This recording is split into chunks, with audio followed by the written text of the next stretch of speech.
If you are starting a business, small or large, it may be hard to navigate the current climate of our ever-changing economy. Business strategist and CEO of MIT45, Ryan Niddel, is giving us some tools that he says are the key to building a successful business. Success to me, it starts with defining what success really means for any individual business. Some are just trying to get through this new season, this new way of conducting business. And right, it's easy to come in and say cut expenses and pull back, but I like to look more forward facing. And a lot of it is systems and operation. It's the boring stuff. It's the stuff that's not exciting. It's not like there's not another $1 million in revenue in the corner, but there are just some simple ways of strategizing and creating standard operating procedures, really, just to make it so your company is duplicatable, so your skills are replicatable. Okay, so I mean, you've had a number of companies over the course of your career. What kind of failures have you had that people might be able to learn from? That is an incredible question.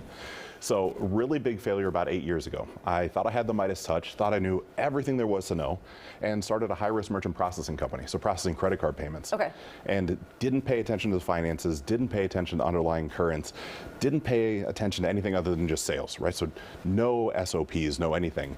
And woke up after 18 months and realized I was gonna have to write a multiple six-figure check to shut down the business, just to step away from it. So it's paying attention to the details and paying attention to the details frequently.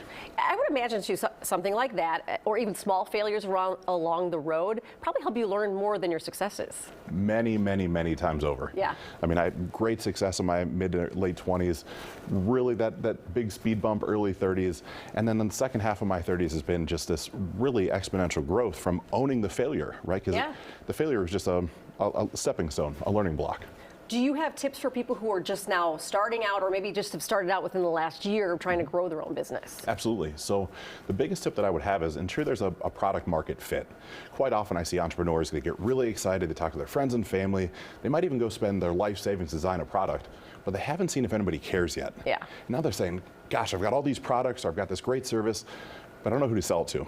So to pre-sell a product, to pre-sell an idea, take it to social media to start with and see, other than your friends and your family, the natural market, right? The people that support you no matter what. Yeah. See if people even care to start with. And then once they do, you get a little product market fit, then go design the actual product. Raise some capital.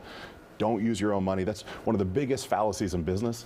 Don't start it with your own money. There's so much money out there begging for places to sit. Don't liquidate your life savings. Keep that for later. How do you go find this money?